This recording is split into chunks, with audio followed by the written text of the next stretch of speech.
Sound को समझने के लिए हमने कुछ शब्द समझने हैं और वो है कंपन, दोलन, आयाम और आरोहण। आज हमारा पूरा पीरियड है केवल समझने के लिए। इसमें लिखना क्या है, कैसे पढ़ना है, क्या याद करना है, वो हम बाद में सोचेंगे। ठीक है, तो सबसे पहले बात करते हैं कि आवाज पैदा कैसे होती है। किसी को पता है आवाज पैदा कैसे होती है? कैसे? कंपन से। जिस भी चीज में कंपन होगा, कांपेगी अगर चीज, तो उससे आवाज निकलेगी। अब अगर वो कंपन धीरे धीरे हो रहे होंगे, कम कंपन हो रहे होंगे, तो आवाज कम निकलेगी। थोड़ा ज्यादा होंगे तो आवाज ज्यादा निकलेगी। क्या अलग अलग प्रकार की आवाज निकलेगी। समझ में आया? लेकिन दूसरा प्रश्न ये है कि आवाज तो निकल रही है कंपन से, लेकिन हम लोग जो है बहुत सारे अलग अलग प्रकार की आवाजों को क्या कर लेते हैं, पहचान लेते हैं। क्या आप कुत्ते की आवाज पहचान सकते हैं? अगर बाहर से कोई गुरुजी अगर चिल्ला रहे किसी बच्चे पे, तो आप पता लगा रहे हो कौन से गुरुजी चिल्ला रहे हैं। कोई मैडम वहां से बोले कि उस लड़की को यहाँ भेजो, क्या आप पता चल रहा है कौन सी मैडम बुला रहे हैं। तो हम सबकी आवाजों को पहचानते हैं, चिड़ियों की, बिल्ली की, कुत्ते की, भैंस की, शेर की, है ना। तो फिर वो आवाजों में अंतर हम कैसे पहचानते हैं? कैसे हमें पता चलता है कि अभी कोई औरत बुला रही है हमें कि कोई पुरुष बुला रहा है? ठीक है, या अभी कुत्ता चिल्ला रहा है, हमारा ही कुत्ता भौंक रहा है कि किसी और का कुत्ता भौंक रहा है, ये भी तो पता चल जाता हमें, है ना। तो आवाजों में अंतर के लिए क्या चीज महत्वपूर्ण होती होगी, समझ में आ गया? तो सबसे पहले देखते हैं आवाज पैदा कैसे होती है। ये बहुत सारा सा प्रयोग है और हम 8 में कर रखा है। कहाँ है बेटा? यही है। तो दिक्कत तो नहीं कुछ घर में? सब ठीक है? ठीक है, तो देखते हैं इस गुब्बारे से आवाज कैसे हम पैदा करें, है ना।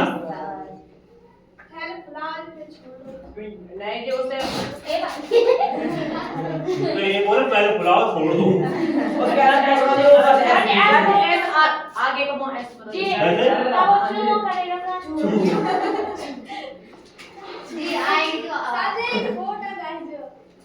ठीक है, अब क्या करना होगा पता है तुम्हें, मतलब ऐसे करना है।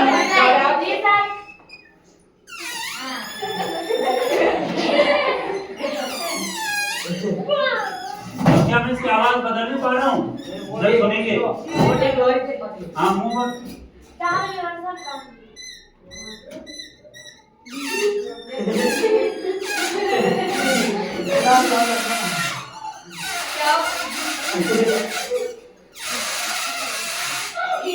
क्या आपको यहाँ कंपन होता दिख रहा है? देखा आपने? बेचारा गुब्बारा रो रहा है। किसकी वजह से रो रहा है? फूंक है ना, उसके अंदर हवा बची। अब वो हवा बाहर निकल रही है और जल्दी से बाहर निकलने के चक्कर में वो इस गुब्बारे को क्या कर देती है, कंपा दे रही है। कुछ ऐसे हमारे आवाज के साथ भी होता है।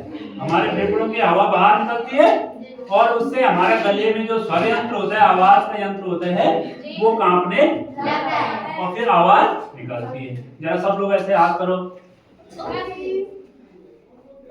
हम सब कुछ ना कुछ बोल पा रहे हैं। अब आपको क्या महसूस हो रहा है, जरा बताओ। केवल आवाज ही मोटी सुनाई थी, कुछ और महसूस नहीं हुआ? हाथ में क्या हो रहा है? हाथ पे हो रहा कंपन, हवा आ रही है। हाथ में क्या आ रही है? हवा। जरा महसूस करो, हाँ गर्म हवा आ रही। और जरा महसूस करो क्या वो हवा एक जैसी आ रही है, ऐसी हवा आ रही है कि वो रुक रुक के आ रही है? फिर से देखो जरा एक बार महसूस करो। जब मैं कुछ बता रहा होता हूँ तो आपको महसूस करनी होती है वो चीजें कि गुरुजी क्या बताना चाह रहे हैं, ठीक है, तभी जाके समझ में आता है। ऐसा नहीं कि जब बता रहे हैं तब आप ही करके हंस रहे हो तो समझ कुछ भी नहीं आया। समझ आया? फिर से एक बार हाथ लगाते हैं और बोलते हैं अब हम समझ रहे हैं कि जब हम मुंह से कुछ बोलते हैं तो हवा अलग अलग ढंग से बाहर निकलती है। आया समझ में? लग रहा है जी। अब एक और काम करेंगे, यहाँ पे हाथ लगाइए, हल्के से हाथ टच करिए गले पे और अब यहाँ हाथ लाइए चलो बोलते हैं। अब हमारे लिए क्या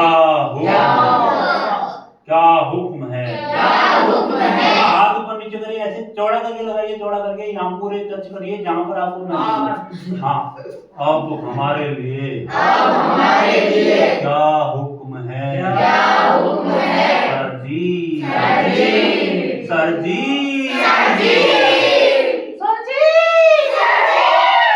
अब लगा कुछ महसूस हुआ। क्या हो रहा था, गले में कुछ कंपन हो रहा था, और जब हम सर जी बोल रहे थे तो यहाँ बहुत बारीक कंपन हो रहे थे, हमारे यहाँ तक कांप रहा था, कनेर जो है हमारा कान जो है कर रहा था, है कि नहीं। तो ये था कंपन का कमाल। तो इतना तो हमने डेढ़ में ही समझा हुआ है कि जब भी कंपन होगा किसी चीज में, और अगर वो कंपन बहुत ज्यादा होंगे, उनकी आवृत्ति ज्यादा। एक और शब्द आता है, अगर कंपनों की क्या ज्यादा हो जाएगी, आवृत्ति ज्यादा होगी, तो फिर हमें कंपन क्या हो जाएंगे, आवाज के रूप में सुनाई देने लगेंगे। तो एक शब्द आएगा आवृत्ति। क्या आएगा, आवृत्ति। समझ आया। एक सेकंड में कोई चीज कितनी बार कांप जाती है, कंपन कर लेती है, उसे क्या बोलेंगे, कितने टाइम में, एक सेकंड। ठीक है, एक सेकंड में कोई चीज एक बार कांपी तो उसकी आवृत्ति क्या हो गई, एक। और क्या बोलते हैं आवृत्ति के पीछे, हर्ट्ज। क्या हो जाएगी आवृत्ति, एक हर्ट्ज हो जाएगी। समझ में आया। कोई चीज एक बोलने से पहले 2 बार कांप गई तो आवृत्ति कितनी हो गई, 2 बार। समझ में आ गया, ये समझ में आ गया। तो हमें जो आवाजें होती हैं वो अलग अलग आवृत्ति की आवाज अगर हमारे कान में आए तो हमें आवाज भी अलग अलग सुनाई देती है। समझ में आया। लेकिन आवृत्ति से किस चीज में फर्क पड़ता है आवाज की, नहीं, आवृत्ति से फर्क पड़ेगा आवाज मोटी है कि पतली है। क्या पता चलेगा, पतली है। जिसकी आवाज जितनी ज्यादा पतली होगी उसकी आवृत्ति उतनी ही ज्यादा होगी। समझ में आया। इसको हम इंग्लिश में बोलते हैं पिच। क्या बोलते हैं, पिच। जिस चीज की, जैसे बोलते हैं हाई पिच लो पिच, तो हाई पिच लो पिच का मतलब क्या है, हम लोग बहुत आवृत्ति के साथ गा रहे हैं, पतली आवाज में गा रहे हैं, और अगर आप मोटी आवाज में गा रहे हैं तो लो पिच वाली आवाज। समझ में आ गया। आवृत्ति का फर्क किस पे पड़ेगा, आवाज की मोटी होने पे या पतला होने पे। समझ में आ गया। और दूसरी चीज, यानी कि आवृत्ति बदल के हम लोग क्या बदल सकते हैं, आवाज बदल। ठीक है, अरे ठीक है। अरे किसी को मेरी बात समझ में आ रही है, अंशु को समझ में आई क्या, मुझे तुम्हें हमारी बात समझ में नहीं आ रही है। ओ बाबा तुम्हें मेरी बात समझ में आ रही है, समझ में आया। तो मैं क्या कर रहा हूँ, अपनी आवाज की पिच बदल रहा हूँ। क्या बदल रहा हूँ, यानी आवृत्ति बदल रहा हूँ। समझ में आया। आया। जरा आवृत्ति का इससे सुनते ही, हमारे सामने हारमोनियम रखा हुआ है, क्या आवृत्ति का इससे कोई लेना देना है। इस पे देखिए बहुत सारे बटन हैं, कुछ काली है कुछ सफेद है, और इसके पीछे हम हवा मारते हैं, और जब तक हम इन बटन को दबाते कोई आवाज नहीं आ रही। ठीक है, आ रही आवाज। इसकी आवाज सुनिए आपने, इसी की तरह आप इसकी सुने, लास्ट बटन की। अंतर आया है ना। आवाज हारमोनियम की है, लेकिन ये आवाज इसकी पिच क्या है, कम है। इसकी आवृत्ति क्या है, कम, और इसकी आवृत्ति क्या है, ज्यादा। और ये आवृत्ति धीरे धीरे करके बढ़ रही है इधर की तरफ। जरा ध्यान सुनिएगा सारे बटन को कैसे। अंतर आया।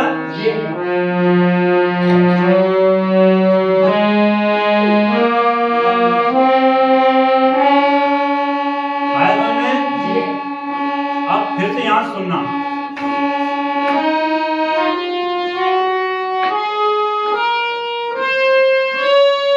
आया अंतर।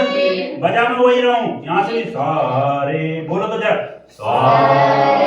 ऐसे नहीं, इसके साथ मिलाओ, इसके साथ थोड़ा धीरे बोलो। आगे नहीं बोलना, धीरे धीरे बोलो।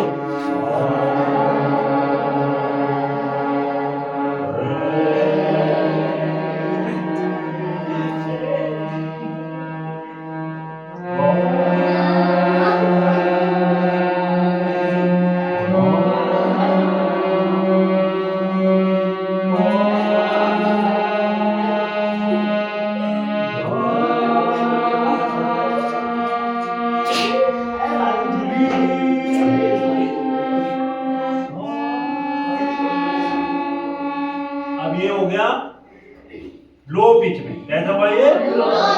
अब इसको मध्यम मीडियम पिच में, जिसमें हम लोग गाना गाते हैं सामान्यतः, इसमें हम लोग नहीं गा पाएंगे, ये बहुत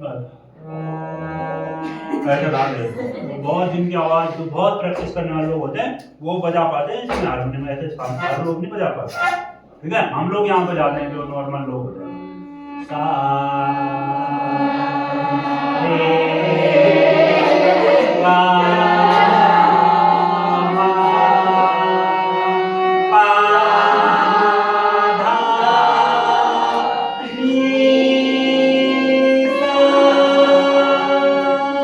अब ये हमारा पिच है मीडियम पिच, और जो हाई पिच वाले रहते हैं जो बहुत ही खतरनाक ऊंची आवाज में गाते हैं वो यहाँ से गाना। अब जरा कोई भी गा के दिखाना, मैं तो नहीं गा पाऊंगा, तुम लोग में से कोई गाता होगा तो मैं उसको गायक 10 रुपए दूंगा, ठीक है? चलो बोलो। सा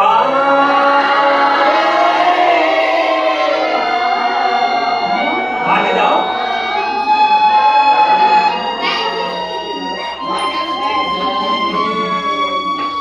जा पाए नहीं आप? नहीं जा पाए। और जो रियाज करने वाले लोग तो वो यही प्रैक्टिस करते हैं, हाई पिच, लो पिच, अब उनकी आवाज बिल्कुल सेट हो आए समझ में। तो आवृत्ति का फर्क किस पे पड़ रहा है?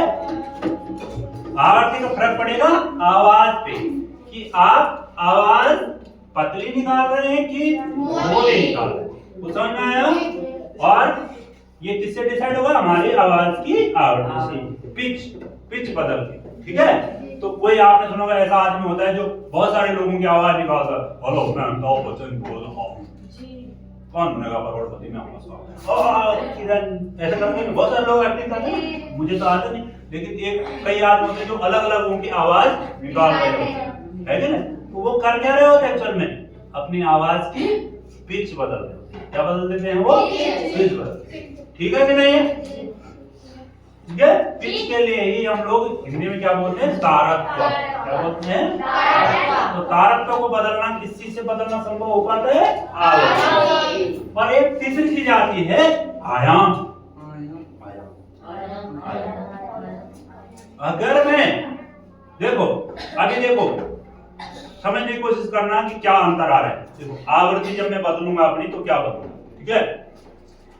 अरे तुम लोग सबको पता है मैं कौन हूँ, किस सब्जेक्ट का गुरुजी हूँ मैं, किस सब्जेक्ट का?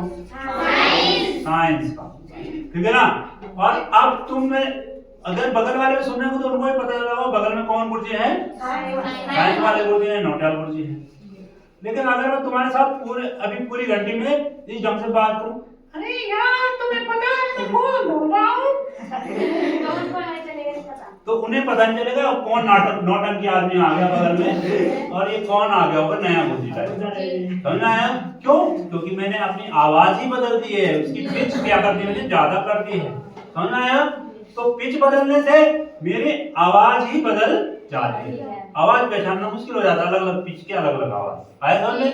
लेकिन अब जरा इस बात को समझना, अब तुमको समझ में आएगा कि मैं क्या बोलना चाह रहा हूं।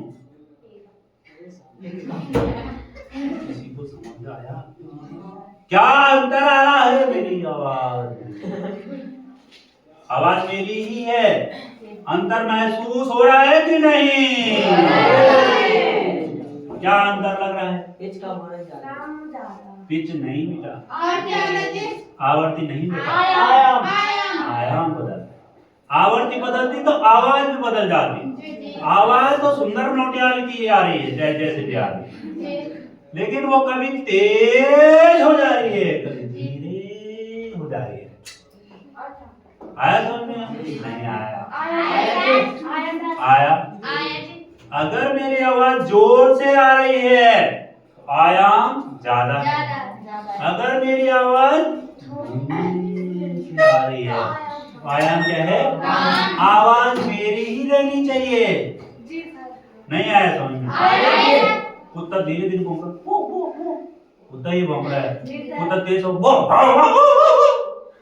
कुत्ता ही रहेगा। समझ में आ गया? नहीं आया? आयाम का फर्क किससे पड़ेगा? आवाज का धीरे या तेज होने से। आवृत्ति का फर्क पड़ेगा आवाज बदलने से। नहीं समझ में आया? नहीं आया? नहीं आया? अब बताओ किसका आयाम ज्यादा होगा?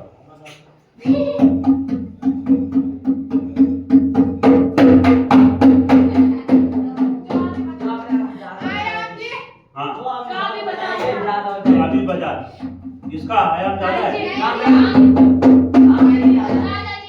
आप यहाँ सुनिए।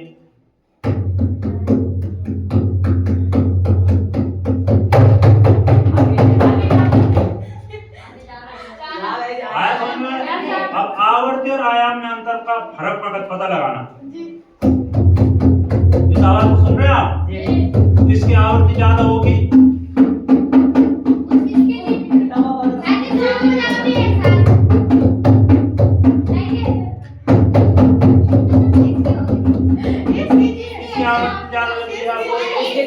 इसकी आवृत्ति ज्यादा है और इसका क्या है? आयाम। अगर मैं इसको बजाऊं उतनी जोर से और इसको बजाऊं तो किसकी आवाज आपको दूर तक सुनाई देने वाली है?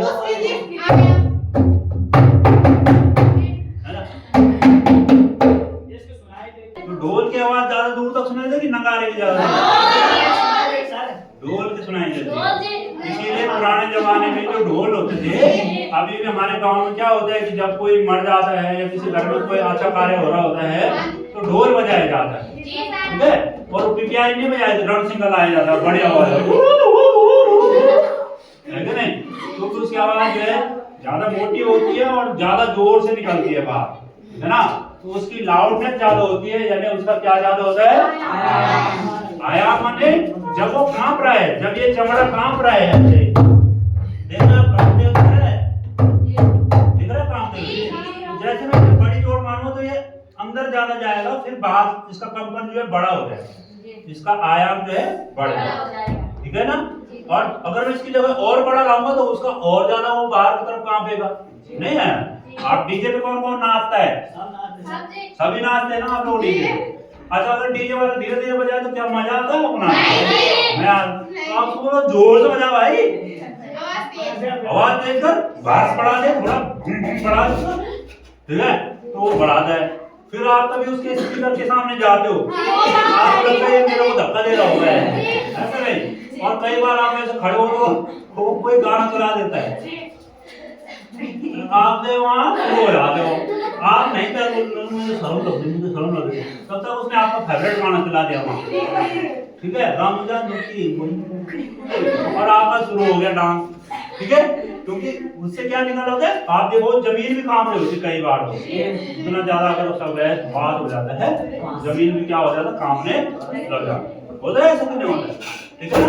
तो अब अगर आप उसका स्पीकर कभी उसके बाहर वैसे जाली लगी रहती है, लेकिन अगर आप कभी उसका जाली हटी हुई स्पीकर को देखो आप, तो उसका स्पीकर जो होता है वो जब जोर से आवाज आ रही होती है तो ऐसे कांप रहा होता है, बूम बूम बूम बूम, आपको वो कांपता हुआ दिखाई देता है पूरा। और अगर धीरे रखोगे उसकी आवाज तो कम कम कांप रहा है ना? तो जब आप उसका कंपन ज्यादा लंबा हो जाएगा तो उसको बोलेंगे उसका क्या ज्यादा हो गया? आयाम ज्यादा। क्या ज्यादा हो गया? आयाम। आवृत्ति उसकी उतनी रहेगी क्योंकि आवाज नहीं बदल रही। ऐसा तो नहीं होता कि प्रीतम बरदौड़ा गाना लगा मन मोड़ा मुरली भजरी और जोर से कर दिया तो ऐसा तो नहीं होता ना, आवाज तो वही रहती है।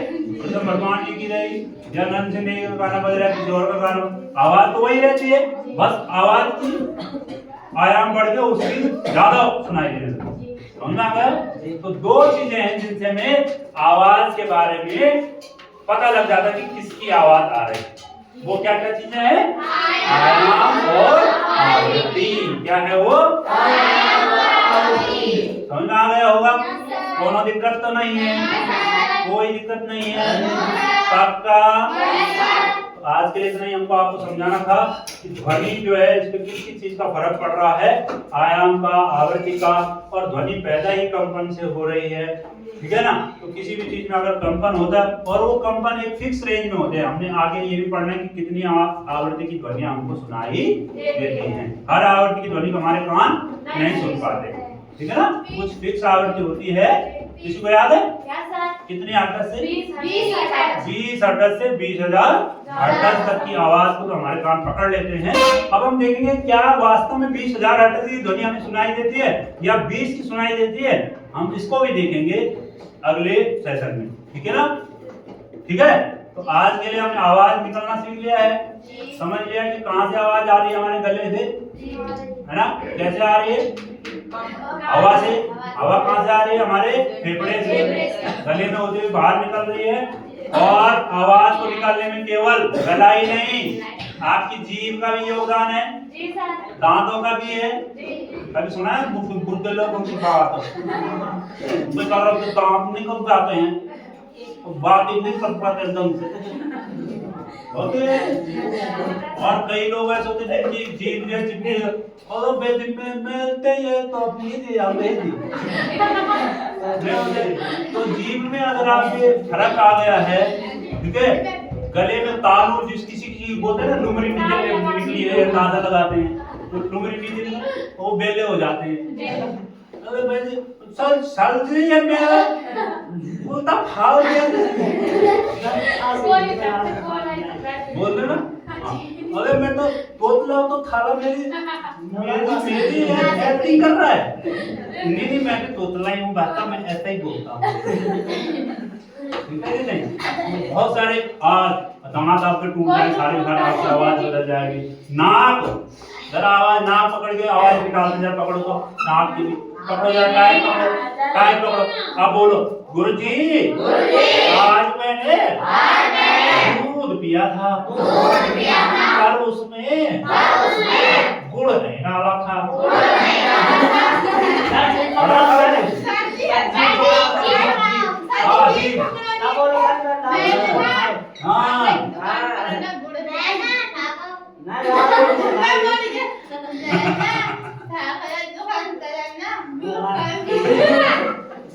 तो बहुत सारी चीजें होती हैं, ठीक है ना। तो ये था हमारा आज का सेशन। आज हमने ध्वनि को कुछ कुछ समझा है। अब इसमें क्या विशेष बातें लिखनी है, ध्वनि तरंग कैसे होती है, क्या होती है ना, और उनके गुण क्या होते हैं, तरंग दैर्घ्य क्या होती है, वो सब हम लोग अभी धीरे धीरे सीखेंगे। आज हमारा इंट्रोडक्शन सेक्शन था ध्वनि अक्षर में आ कैसे रही है, ठीक है ना। चलो तो एक गाना गाया जाए यार, जोर से गाएंगे, जोर से गाएंगे। हाँ।